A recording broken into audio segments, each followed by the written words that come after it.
EWS में total 174 candidates ने exam को अपीयर हुए। यूआर कैटेगरी में जो मैक्सिमम मार्क्स जो आए हैं वो आए 46.24 और यूआर में जो सबसे मिनिमम मार्क्स जो आए हैं वो आए हैं -4.5।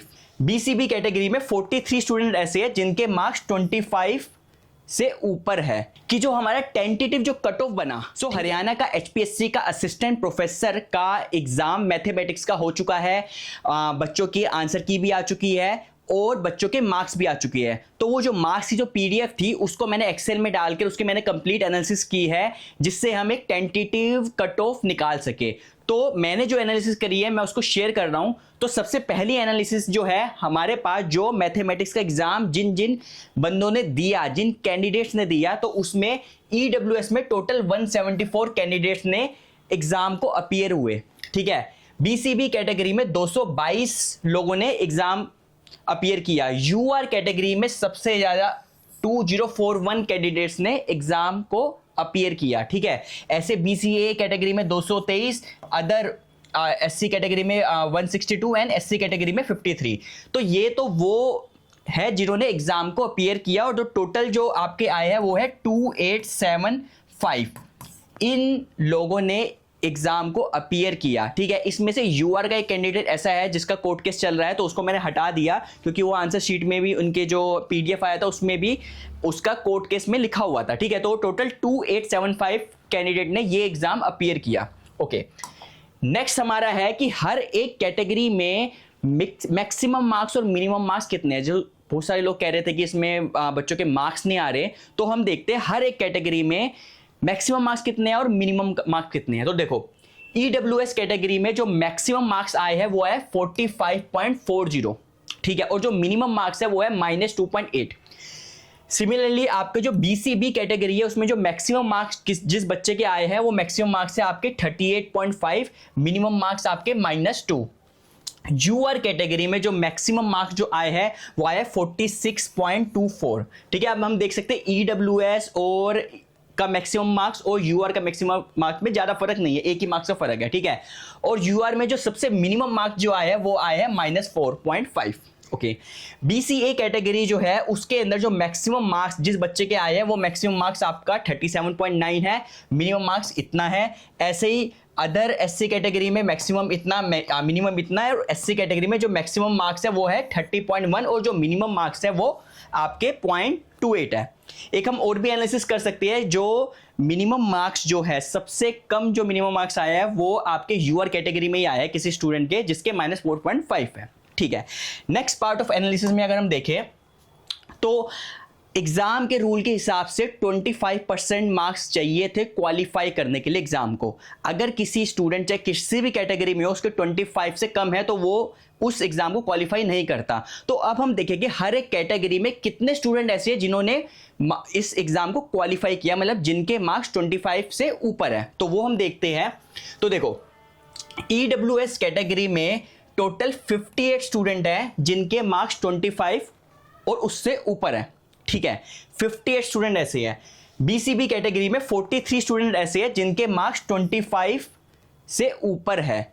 अगर हम यूआर की बात करें तो यूआर में 421, जो कि एक अच्छा नंबर है, 421 कैंडिडेट्स के मार्क्स 25 मार्क्स से ऊपर ही है।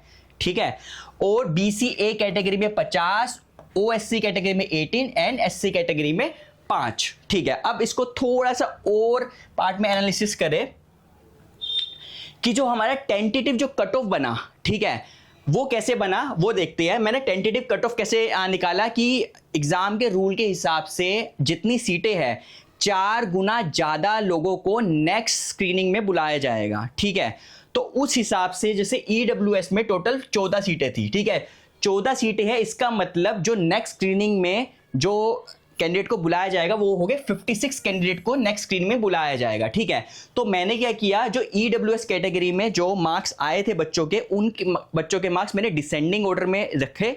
ठीक है, डिसेंडिंग ऑर्डर में रखकर ऊपर से टॉप मैंने 56 को उठा लिया।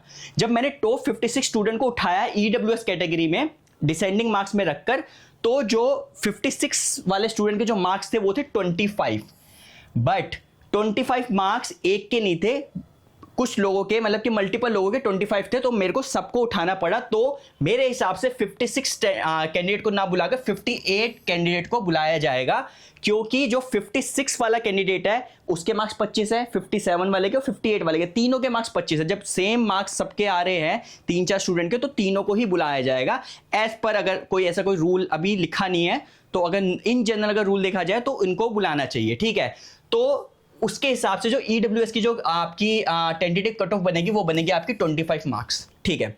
सिमिलरली BCB कैटेगरी में आपकी 10 सीटें थी, तो 4 टाइम ज़्यादा कैंडिडेट को बुलाया जाएगा, तो मतलब 40 कैंडिडेट को बुलाया जाएगा। तो मैंने वही चीज़ किया, मैंने BCB कैटेगरी में जितने भी स्टूडेंट थे उनके मार्क्स को डिसेंडिंग ऑर्डर में शॉर्ट किया, और ऊपर से मैंने 40 स्टूडेंट को उठा लिया। जब मैंने 40 स्टूडेंट को उठाया तो जो 40वां स्टूडेंट था उसके 25 मार्क्स थे, ठीक है, और 25 मार्क्स इसके नहीं थे, औरों के भी थे, तो टोटल 43 कैंडिडेट को बुलाया जाना चाहिए, ठीक है। अब आ जाओ मेन UR में। UR के अंदर आपकी 81 सबसे ज्यादा सीट जो थी वो UR के अंदर ही थी। अब अगर मैं 4 गुना ज्यादा लोगों को बुलाया जाए तो 324 कैंडिडेट को बुलाना चाहिए। तो मैंने वही किया, मैंने सारे को जो डिसेंडिंग ऑर्डर में लिखा और उसमें मैंने ऊपर से 324 कैंडिडेट को उठा लिया। जो 324 वाला कैंडिडेट था उसके मार्क्स 26.43 थे, बट 26.43 मार्क्स टोटल 15 स्टूडेंट्स के हैं।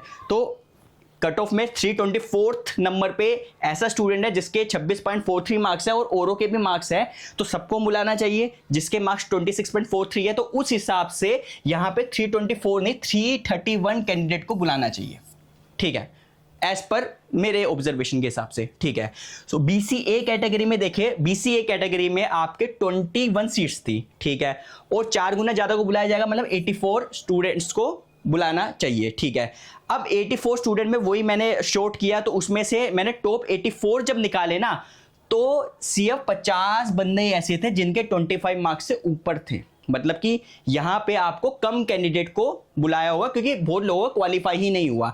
जब मैंने 84 स्टूडेंट का डिसेंडिंग में मार्क्स रखे और मैंने 84 स्टूडेंट के मार्क्स जब निकाले, तो उसमें सिर्फ 25 मार्क्स से 50 बंदे के थे, उसके बाद को तो डिस्क्वालीफाई ही है वो, ठीक है। तो मेरे हिसाब से BCA कैटेगरी के में जो आपकी कट ऑफ बनेगी वो 25 मार्क्स ही बनेगी और 50 कैंडिडेट को बुलाया जाएगा, ठीक है। ऐसे OSC कैटेगरी की अगर हम बात करें तो उसमें टोटल 18 सीटें थी और 18 × 4 72 स्टूडेंट्स को बुलाया जाएगा, और 72 स्टूडेंट को अगर उसको शॉर्ट किया जाए तो जो मैंने जितने निकाले स्टूडेंट्स वो 18 स्टूडेंट ही ऐसे थे जिसके 25 मार्क्स थे। बाकी के जितने थे कैंडिडेट उन सबके मार्क्स 25 से कम थे, मतलब वो डिस्क्वालीफाई थे। तो OSC कैटेगरी में सिर्फ 18 कैंडिडेट को ही बुलाया जाएगा और जो कट ऑफ आपकी 25 ही जाएगी। SC कैटेगरी की अगर हम बात करें तो SC कैटेगरी में टोटल 19 सीट थी, 76 बंदों को 4 गुना ज़्यादा लोगों को बुलाया जाएगा, और इसमें भी जब मैंने वही प्रोसीजर अपनाया तो 25 मार्क्स की कट ऑफ बनी, और सिर्फ 5 ही ऐसे लोग थे जिन्होंने इसको क्वालिफाई किया SC कैटेगरी में, तो यहाँ पे सिर्फ 5 को ही बुलाया जाएगा। अब इसमें एक क्लोज है, इसमें ये लिखा हुआ है कि जो अदर कैटेगरी के है, मतलब कि जनरल कैटेगरी के अलावा जो है, जैसे OBC हो गया, EWS हो गया, और जो जनरल को छोड़कर जितने भी कैटेगरीज है, अगर उनके मार्क्स किसी स्टूडेंट के या किसी कैंडिडेट के मार्क्स जनरल की कट ऑफ से ज़्यादा आ जाते हैं तो उसको जनरल में कन्वर्ट कर दिया जाएगा। तो हो सकता है इस वजह से जो इसकी जनरल की जो कट ऑफ बनेगी वो आपकी 26.43 से थोड़ा सा वेरी कर सकती है, मतलब कि 26 to 28 मेरे अकॉर्डिंग, जिसके 26 to 28 ही जानी चाहिए UR की कट ऑफ। बाकी सबकी कट ऑफ 25 ही जाएगी, एंड लेट्स सी।